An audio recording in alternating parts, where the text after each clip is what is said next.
Hello and welcome to the Categorically Romance podcast. I'm Aaron. And I'm Bree. And returning to join us again, we have author Tanya Agler. We're so excited to have you join us on the podcast again. Thank you so much for having me, and I'm so excited to be here. Thank you. Yeah.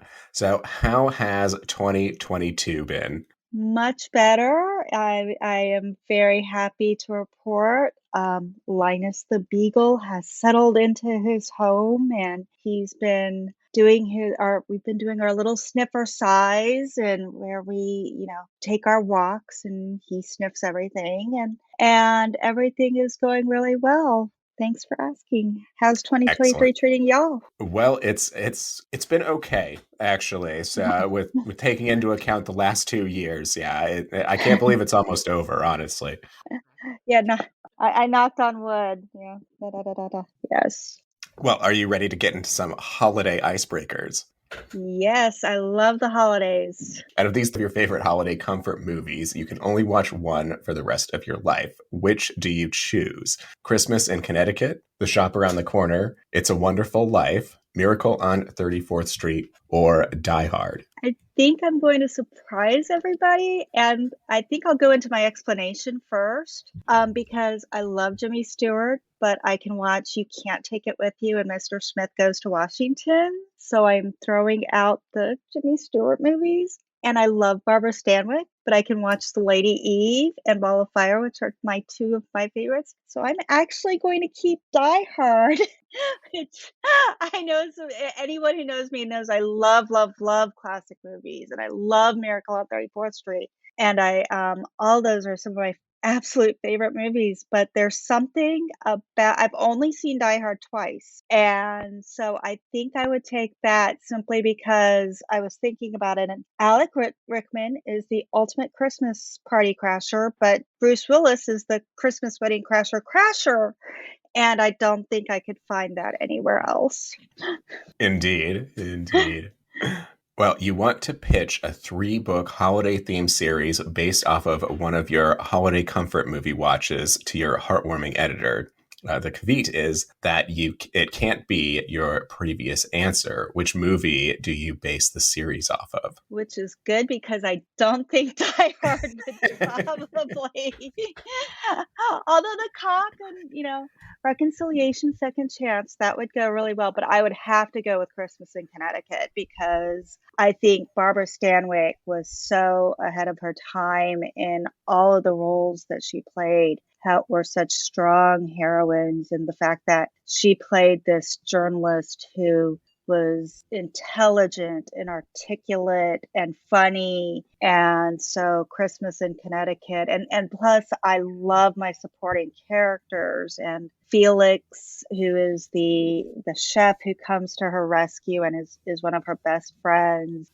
Just the whole supporting character cast that also would give me a lot of room to work with some really strong, side plots and subplots. And then you have this a little bit of a small town too when they have the sleigh rides. So I would have to go with Christmas in Connecticut for that one. I was hoping you would say that. I watched it for the first time last holiday season, and I didn't. It's hilarious. I am going to say one awful thing. Please don't.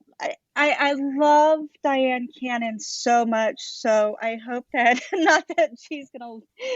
So if Diane Cannon ever hears that I said this, but please don't watch the remake of Christmas in Connecticut. Please watch the original with Barbara Stanwyck. And I was really surprised when my husband told me that was his favorite holiday movie, because I thought it would be, Die Hard, or I don't know if Alien has any Christmas whatsoever in it, but I expected it to be something else. But so we always watch Christmas in Connecticut. I love that movie. Well, besides your comfort watches, what is something that excites you about the holiday season? I love lights, holiday, exterior illumination, and every year there's a local light display that it's very reasonably priced, but what I love about it is they do we call it Nessie. There's a Loch Ness monster in the middle of a lake, and then on the other side of the lake, they have swans. So it looks like the Loch Ness monster is about to rise up, and I think I'm making it where no one would ever want to go see this, but it's really I love cute it. where the Loch Ness monster that we call Nessie is always, looking very fondly at those swans. But it is so much fun to go walk around. They used to have these trailers with the little animatronic, very like 60s and 70s figures, where it would be one of the trailers would be Santa with the list, and another would be a beaver with a fishing pole with penguins in the background. But they have all sorts of lights there. They have a little Max from Grinch, but they have nutcrackers, and they have candles, and it's just a fun light display. So we've now made a whole evening of it where we go and get milkshakes and then go have fun at driving through the light display after we get milkshakes. Well, congratulations on book 3 in your Smoky Mountain First Responders series. So we have the Firefighters Christmas Promise. Can you share with our listeners an elevator pitch for the book? It's basically what happens when a most unfortunate incident brings about a most fortunate reunion at Christmas time. Basically, it's a second chance romance where two people who were once engaged and fell apart get a second chance at the holidays. Well, we got a couple of questions from our friend Sarah Loves Mills and Boone. She loves the combination of a soccer player mom heroine with a firefighter hero. Usually the male character is the sports player. What inspired this for Becky's character? Oh, golly. I have to go way back, and I love talking about Bex because she was a total surprise. I'm a plotter, so when I write, I usually have everything plotted out in advance. And so way back when I started writing what became the Sheriff's Second Chance, which is the very first time you see Beck Harrison, it was originally called The Road to Hollydale, and Bex was not actually part of the original plot. I needed to get Mike's mom out of Hollydale, and so I thought the best way would be to have an extra sibling in the mix, because that seemed to be the best reason that a mom would leave her son in the lurch. And so my daughter had been playing soccer not too long before that. And my daughter did not love soccer. She'd be the one skipping on the sidelines when so there would be 4 people on her team and 5 people on the other team.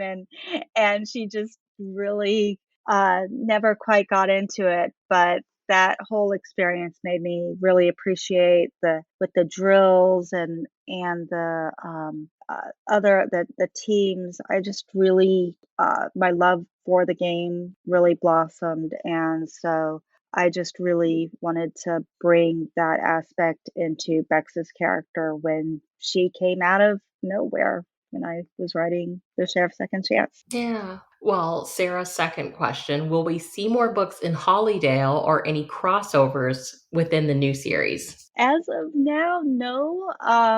Violet Ridge is the new series, and it's set in Colorado, but that gave me a wonderful, wonderful idea, because there's one character that I always did want to write a book about. Her officer, Julian Edwards, is still in Hollydale, but her mom was in very bad health. So that made me wonder that I'm hoping maybe now I can pitch a book that Julian Edwards can go to Colorado and start a new life while still maintaining some contacts with Hollydale. That would be fun.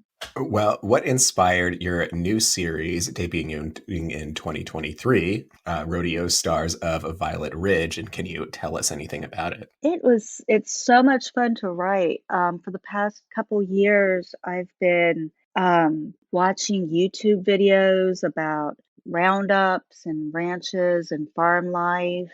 And this past summer, my family, we went to Colorado for our family vacation. So it was, I had gone to Colorado in 2018 for a writing conference, which is actually where I met my editor, the wonderful Catherine Lai. And she was the one who called my agent to tell her that Harlequin wanted to buy the Sheriff's Second Chance. So all of that with Colorado has really sparked my interest in the Rocky Mountain region. And then my dad and my grandmother were both huge fans of westerns. My dad took me to see Unforgiven in the movie theater with Clint Eastwood, and also Pale Rider with Clint Eastwood. And my grandmother would always talk about growing up.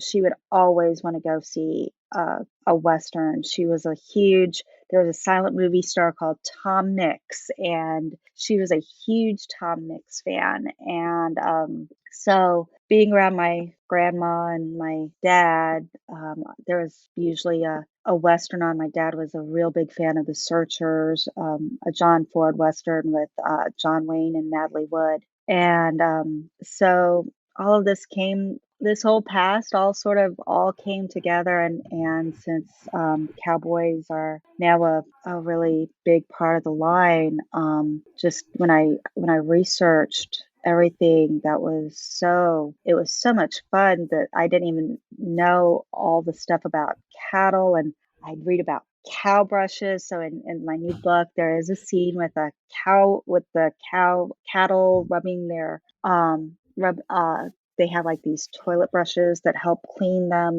and help them so that they don't itch as much. And it was just really, really fun to do all of the research. And so I hope it doesn't sound in the book like it's an info dump, because that's how the series came about. But then the first book is totally a fish out of water, which I've always loved that movie and TV concept. There are so many wonderful TV shows and movies that I grew up with that were where you had somebody all of a sudden going to something so unfamiliar to them. And so the heroine of Caught by the Cowgirl is Kelsey Crothers, and she's this Southern belle who's all of a sudden finds herself in a work-related situation where she makes contact with Mr. Sullivan that she thinks is Will, but it turns out his uncle, who thinks that everything is really, really big. And so in the first, Uncle Barry is always looking for the next big thing, fool's gold, dinosaur bones, you name it. He's just after the something that will turn the ranch around. And Kelsey thinks that Uncle Barry is the owner, but then she finds out that Will's the owner. And it's a little bit of a fish out of water story, but it was so much fun to write. That sounds so fun. In your Dear Reader for the book, you mentioned meeting our heroine Bex in Sheriff's Second Chance and how you began uncovering the layers of her life. What about Bex inspired the choice to give her a book of her own? Well, there are sort of, when you write, there are times when you fall in love with a family. And the Harrisons, when I wrote them with the Sheriff's Second Chance, I really, really, really enjoyed the Harrison family.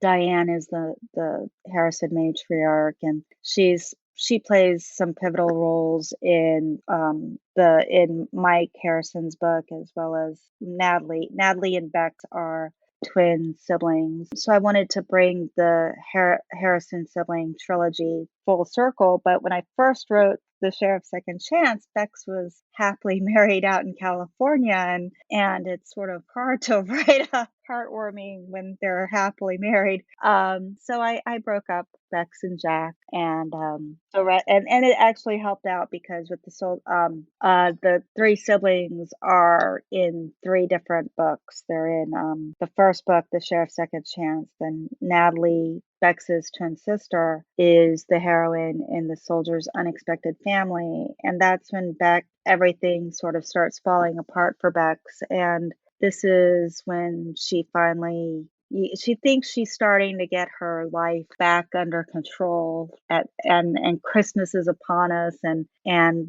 that's a wonderful time of renewal and hope, and the dawning of a new year, and of course that's the time to yank everything away if you're a heartwarming heroine at the beginning of a book. So it was just really fun to be able to revisit the Harrison family and Mike and Natalie. Yeah. Well, you mentioned that she's gone through a divorce. Can you talk about writing a heroine who is rebuilding her life? I think everybody has that moment. Well, many people, not every, have a moment when they realize that change needs to happen, and that moment of what do I need to do?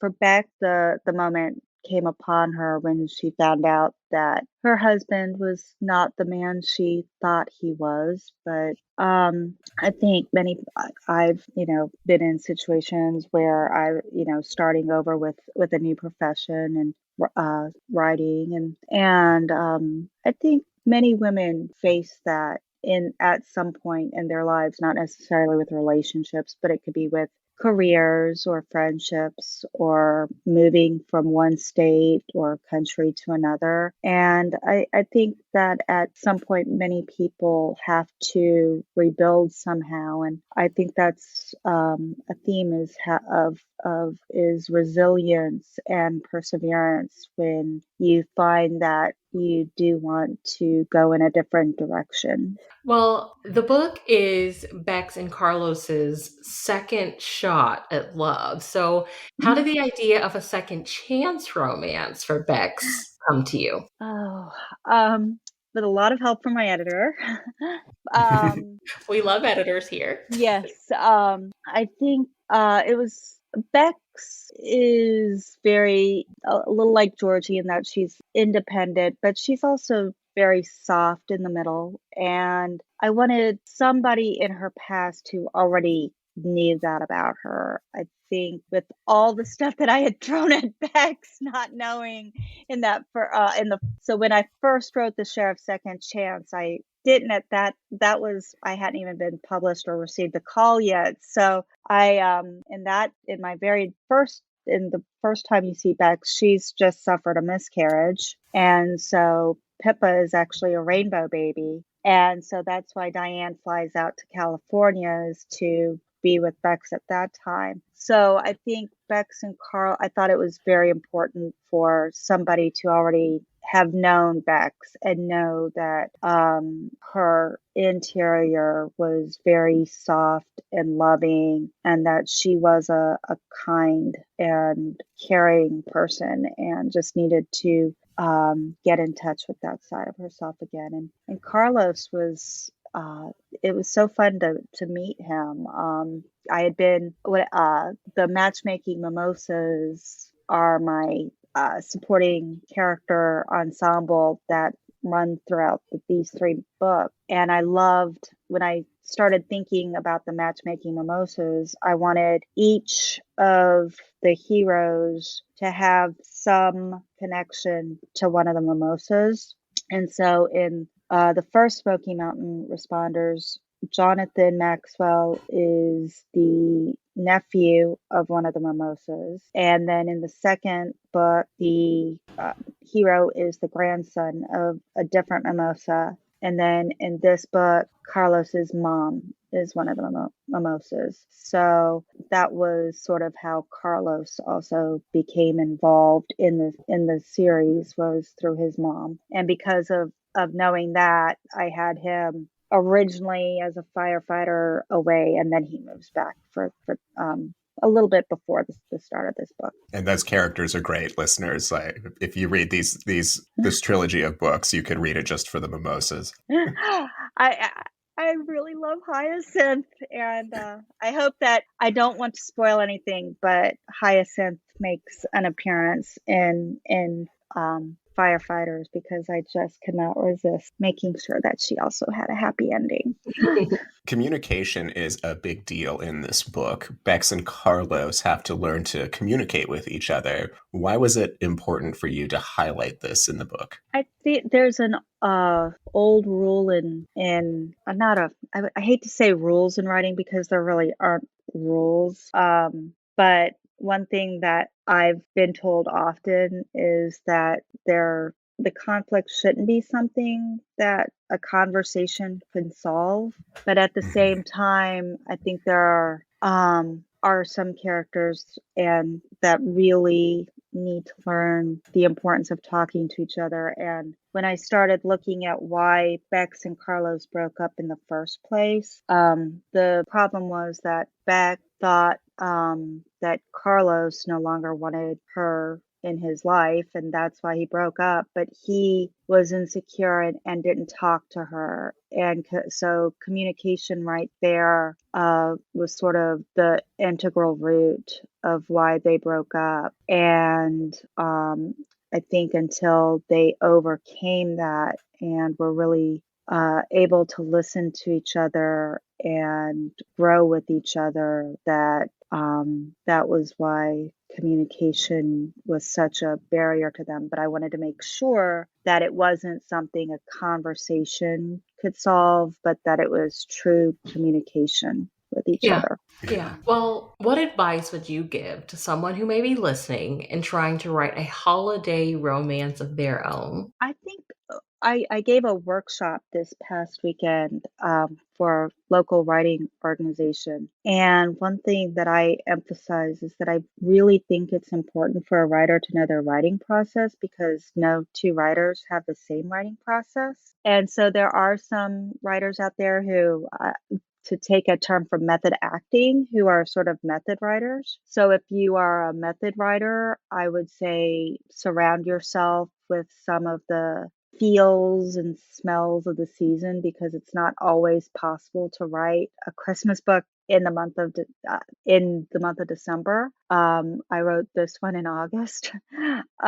So I just turned in a Christmas book also. So I was writing that one from in August too. So if you're a method writer, I would say it's okay to listen to Christmas carols in August. Crank it up. Totally. I had Carol of the Bells cranked up in my car in August. I'm at a red light doing dun dun dun dun dun dun dun dun dun, dun, and going. I don't even want to know what people are gonna say. If they hear me cranking out Carol of the Bells.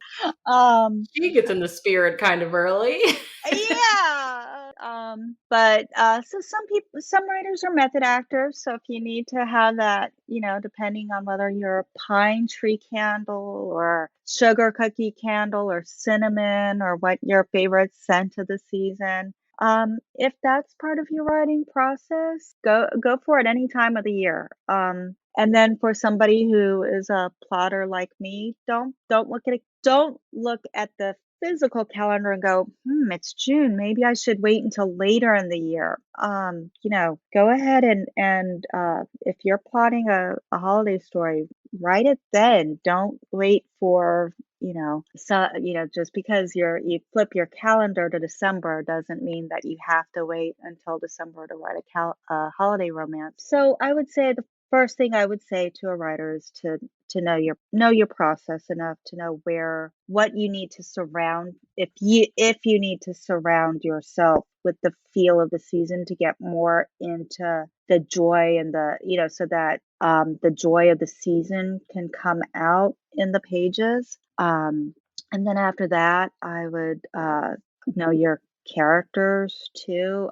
Why is Christmas and the holiday season integral to your story? There has to be some reason for the holidays to be featured in your book. Don't just, setting and is more than just a location. The setting of your book influences everything about your character. So the time of the year, how how is that going to resonate with the characters? How will that influence their actions?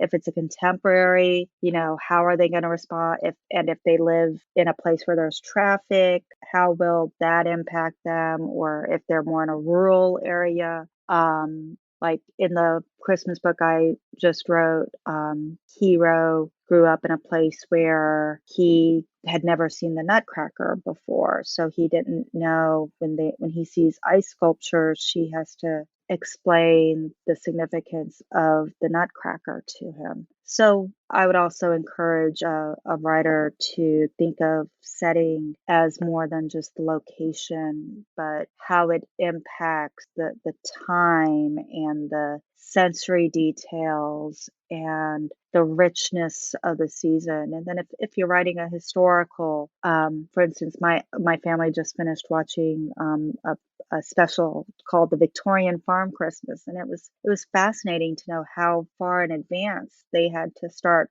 planning the Christmas season. So if you're writing a historical, you can actually even maybe extend the holiday season out and start your book a little earlier than the couple weeks before Christmas. So I think that's all things that a writer can consider. Well, thank you for that very in-depth answer there. Sorry, I love No, no. talking about writing, and I get carried away. Like I said, I just gave a whole presentation on writing, and setting was the L was location, location, location. So I love to talk about writing. So No, it's so No, cool to hear like the different approaches. Like if you're this type of writer, if you're this type of writer, because I don't think you would normally hear, well, okay, if you're writing a holiday romance, but your writing preference is this, you're gonna have a different approach than a different type of writer. So yeah, I love that. I also think it depends on what voice you write with too. I mean, if you write a sexier romance, have a beach Christmas, Christmas holiday story. Set it at the beach. Break out everything at the beach. Break out the bikini or one piece. Break out what makes the holiday special at a beach. So I think the great thing is if you're a writer and your voice, you also might want to bring something different to the holiday season depending on what your voice is. And once again, I get carried away about writing, but I love talking about writing and all the different types of holiday romances there are. So it's fun. well, is there anything you're working on right now that you can tell us about? I just turned in a holiday book.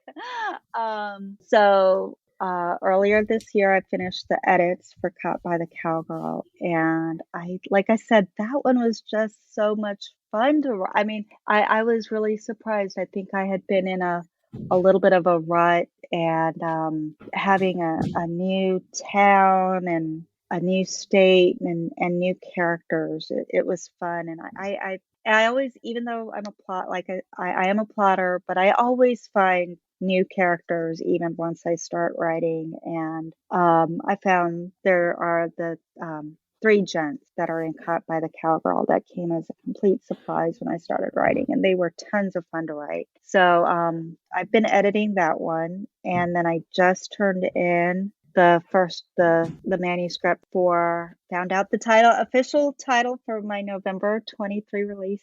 I'll share it with y'all. It's Snowbound with the Rodeo Star. Oh Oh, wow. And Snowbound, love it.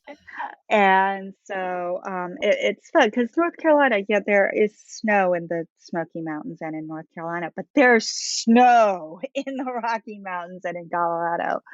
So that was lots of fun. I mean, I was listening to so many Christmas carols. Like I said, that was the one where I was rocking out to Carol of the Bells in traffic. So that and now I just turned that in, and I am working on the third one in that, and it is also, I hope it's fun too, because I'm having so much fun exploring a dynamic of these two opposites, and I'm really excited. I have to turn in the first 3 chapters this week, so I'm just hoping that it's a go for these 3 chapters because I'm having so much fun with the characters right now. Well, we love this for you, and we can't wait. We Oh, can't wait thank to read the books. So You've interviewed my critique partner at twice, so we have. I'm thrilled.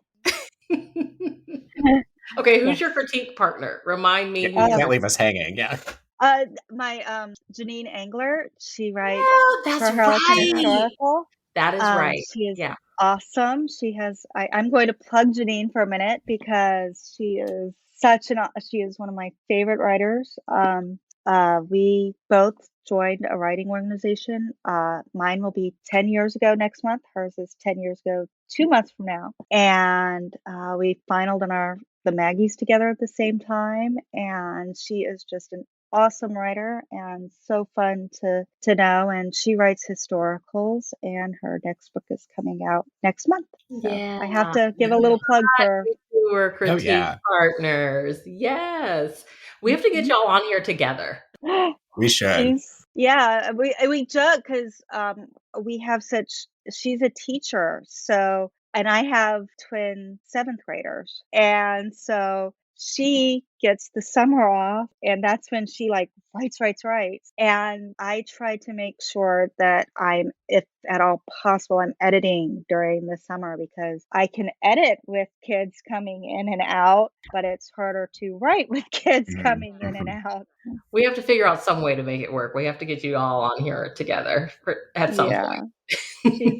Yeah, I just she has such a great way of establishing mood and tone in a book that I just adore.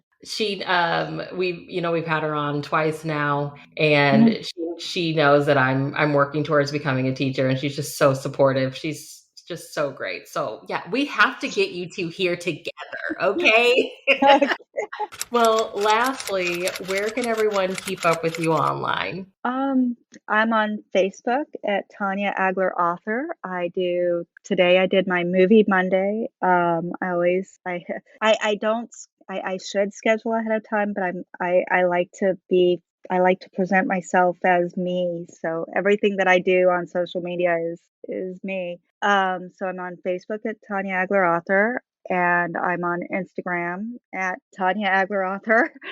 And then I'm also on BookBub at Tanya Agler Author, and Goodreads. I think I'm just Tanya Agler at Goodreads. I'm inconsistent right now on TikTok, but I hope to be getting a little. I think with me, it's just the deadlines, and whether or not there are kids at home. I try to make sure that the kids aren't in ever seen or anything like that. But Facebook is usually the best place. Oh, and then anyone who wants to sign up for my newsletter, I send out a monthly newsletter where I usually update with author news, and my newsletter subscribers usually get my cover reveal first, but they also always get a monthly recipe and sometimes a different picture of Linus the Beagle. So newsletter or Facebook are usually the two places. And on Facebook, I also try to do Too Cute Tuesday to spread love of animals. I love animals. I love sharing things about like Fritz and Fiona at the Cincinnati Zoo or different aquariums. Like I found there's one otter had a birthday yesterday, so I think that will be what I share. So Okay, selfishly, I just have to say before we get off here, I need a Linus the Beagle bookmark, okay? if he didn't eat it first. I'm just saying, we need some Tanya Agler merch, and I feel like Linus the Beagle bookmarks would be perfect, okay? For all It's these books very you have fitting. coming out, I need Linus within the pages.